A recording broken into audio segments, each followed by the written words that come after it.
Kisah pesugihan dengan bantuan buto ijo merupakan salah satu cerita mistis yang berkembang di masyarakat Indonesia, khususnya Jawa. Dalam cerita rakyat, buto ijo digambarkan sebagai makhluk besar, menyeramkan, dan memiliki kekuatan gaib. Berikut adalah gambaran umum kisah tentang pesugihan ketoprak buto ijo. Sebelum melanjutkan video ini, alangkah baiknya untuk subscribe dulu channel ini dan nyalakan loncengnya, like, share, and komentar video ini. Seorang pemilik warung ketoprak merasa kesulitan dalam menjalankan usahanya. Pendapatannya menurun, utangnya menumpuk, dan ia terancam bangkrut. Dalam keputusasaan,nya ia mendengar dari seorang teman bahwa ada cara cepat untuk mendapatkan kekayaan, yaitu melalui pesugihan dengan bantuan buto ijo. Pemilik warung tersebut pergi ke sebuah tempat keramat yang diyakini menjadi tempat tinggal buto ijo. Di sana, ia melakukan ritual tertentu yang dipandu oleh seorang dukun. Setelah memanggil buto ijo, makhluk tersebut muncul dan menawarkan kekayaan dengan satu syarat, pemilik warung harus memberikan tumbal berupa manusia secara rutin. Tumbal yang diminta biasanya adalah anggota keluarga atau orang terdekat. Jika ia gagal memberikan tumbal, maka nyawanya sendiri akan diambil oleh buto ijo. Setelah melakukan perjanjian, usaha ketopraknya mendadak laris manis. Orang-orang yang makan di warungnya menjadi ketagihan, seolah-olah ada kekuatan gaib yang membuat mereka terus kembali. Kekayaan pun mengalir deras, tetapi pemilik warung hidup dalam ketakutan karena harus terus memberikan tumbal sesuai perjanjian. Seiring berjalannya waktu, beban tumbal semakin berat. Pemilik warung mulai kehilangan anggota keluarganya satu persatu. Keserakahan berubah menjadi penyesalan, tetapi sudah terlambat untuk menghentikan perjanjian tersebut. Dalam beberapa versi cerita, pemilik warung mencoba melarikan diri dari perjanjian, tetapi akhirnya ia sendiri menjadi korban terakhir dari buto ijo. Kisah ini sering digunakan sebagai peringatan terhadap godaan untuk mencari kekayaan dengan cara yang tidak benar. Pesugihan dianggap sebagai jalan yang penuh risiko dan berujung pada kehancuran, baik secara fisik maupun spiritual. Cerita ini juga mempertegas nilai bahwa kerja keras dan kejujuran adalah jalan terbaik untuk mencapai kesuksesan, bukan melalui cara-cara mistis yang melibatkan perjanjian dengan makhluk gaib. Setelah beberapa tahun menikmati kekayaan, pemilik warung mulai merasakan kehampaan. Kekayaan yang ia kumpulkan tak lagi memberikan kebahagiaan. Keluarganya perlahan hancur akibat tumbal yang harus ia berikan. Setiap kali waktunya menyerahkan tumbal tiba, buto ijo muncul dalam mimpi, menuntut korban baru. Pada suatu hari, pemilik warung ketoprak menyadari bahwa dirinya hampir kehabisan orang untuk dijadikan tumbal. Ia mulai dihantui rasa bersalah karena telah mengorbankan orang-orang yang ia cintai. Namun, ia tahu bahwa jika ia berhenti memberikan tumbal, nyawanya sendiri akan diambil oleh buto ijo.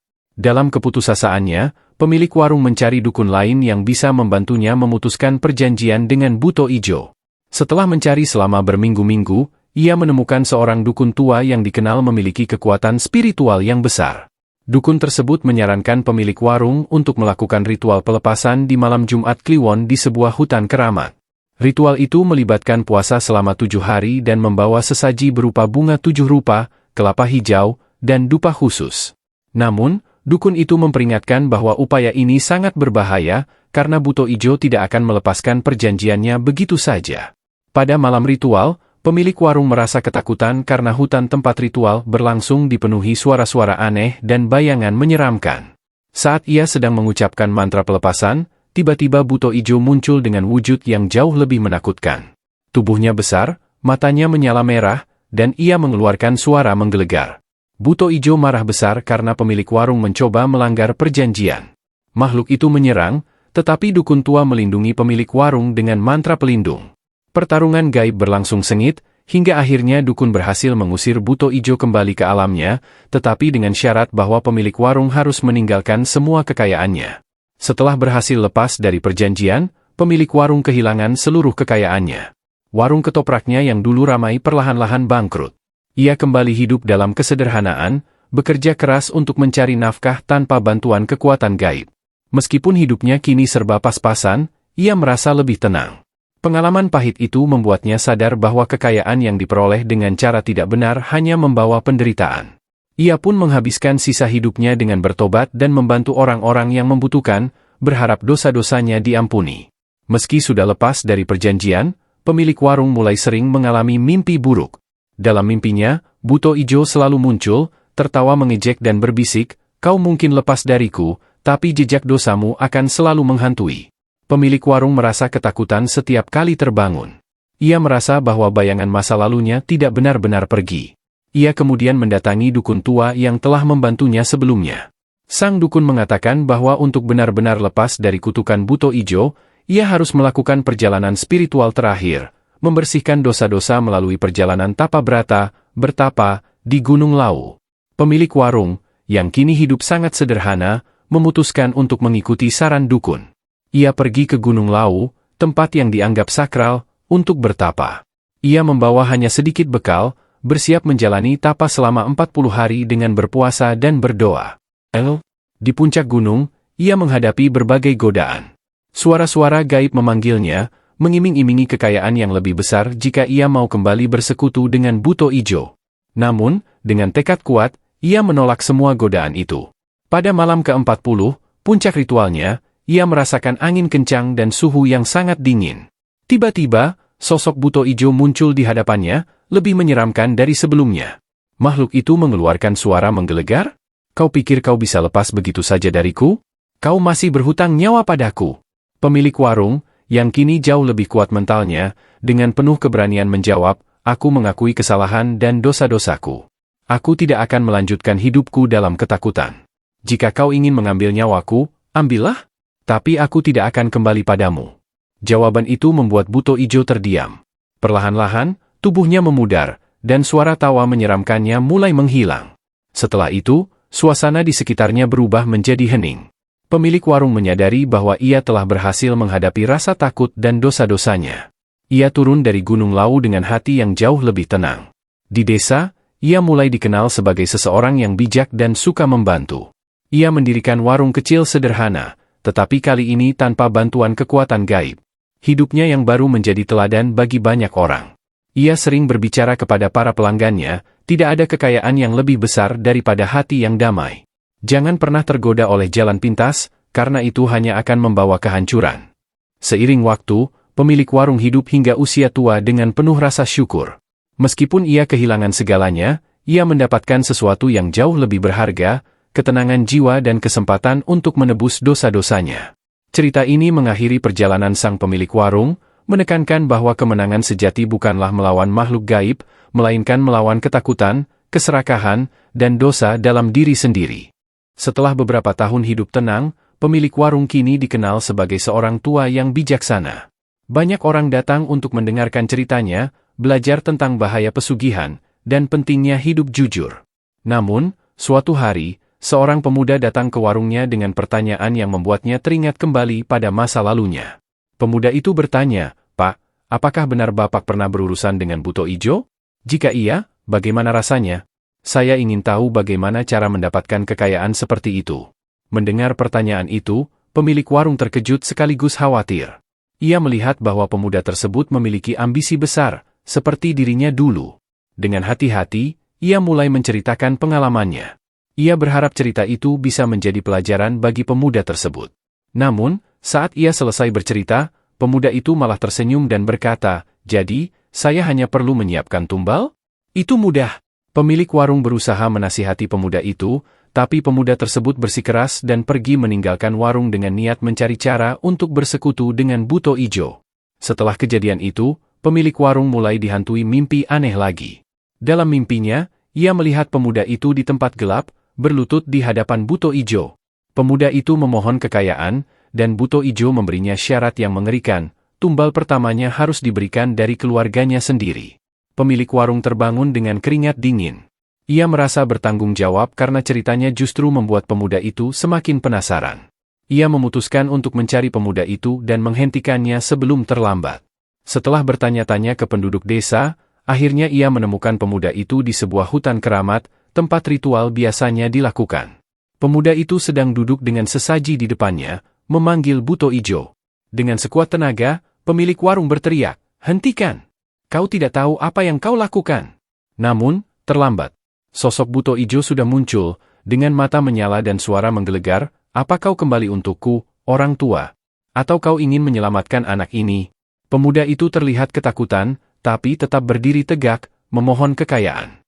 Pemilik warung, dengan keberanian yang ia kumpulkan, berdiri di depan pemuda itu dan berkata, "Aku tidak akan membiarkanmu menghancurkan hidup anak ini seperti kau menghancurkanku dulu." Buto Ijo tertawa keras dan berkata, "Kau pikir kau bisa melawanku? Aku tidak akan pernah berhenti mengambil apa yang menjadi milikku." Sosoknya mulai mendekat, tetapi tiba-tiba, doa-doa dan mantra yang pernah diajarkan oleh dukun tua muncul di pikiran pemilik warung. Ia mengucapkannya dengan lantang, memohon perlindungan dari Yang Maha Kuasa. Ritual itu membuat Buto Ijo terhenti. Dengan suara menggelegar, ia berkata, "Kau telah lepas dari cengkeramanku, tetapi anak ini adalah milikku sekarang." Pemilik warung tidak menyerah. Ia terus berdoa, hingga sosok Buto Ijo perlahan-lahan memudar, meninggalkan suasana yang hening. Pemuda itu terjatuh dan menangis, menyadari betapa dekat dirinya dengan kehancuran. Ia berterima kasih kepada pemilik warung karena telah menyelamatkannya. Dengan penuh penyesalan, ia memutuskan untuk kembali ke desa dan bekerja keras untuk mengejar mimpinya tanpa bantuan pesugihan. Pemilik warung kembali ke kehidupannya yang tenang, dengan keyakinan bahwa ia telah memperbaiki kesalahan masa lalunya. Ia terus berbagi pengalamannya kepada siapa saja yang ingin mendengar, berharap tidak ada lagi yang tergoda oleh jalan pintas menuju kekayaan. Hidupnya diakhiri dengan damai, dengan nama baik yang selalu dikenang oleh masyarakat sebagai pelajaran tentang betapa berharganya hidup yang dijalani dengan kejujuran dan kerja keras. Cerita ini menyampaikan pesan bahwa meskipun kita pernah melakukan kesalahan besar, selalu ada kesempatan untuk menebusnya dengan membantu orang lain agar tidak jatuh ke dalam kesalahan yang sama. Meski Buto Ijo sudah menghilang dan pemuda itu terselamatkan, pemilik warung mulai merasakan sesuatu yang ganjil dalam hidupnya. Setiap malam, ia merasa diawasi. Suara langkah berat seperti milik Buto Ijo sering terdengar di sekitar rumahnya, meski tidak ada siapapun di sana. Ia mencoba mengabaikan hal itu, berpikir itu hanyalah bayangan masa lalu yang menghantuinya. Namun, suatu malam, ia bermimpi aneh. Dalam mimpinya, Buto Ijo muncul dengan sosok yang lebih besar dan berkata, "Kau pikir kau telah lepas dariku?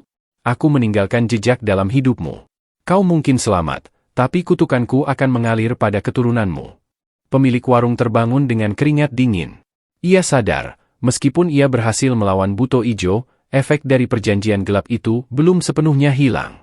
Ketakutan ini semakin nyata ketika anak cucunya mulai mengalami hal-hal aneh. Salah satu cucunya yang masih kecil sering berbicara sendiri seolah-olah sedang berbicara dengan seseorang yang tak terlihat.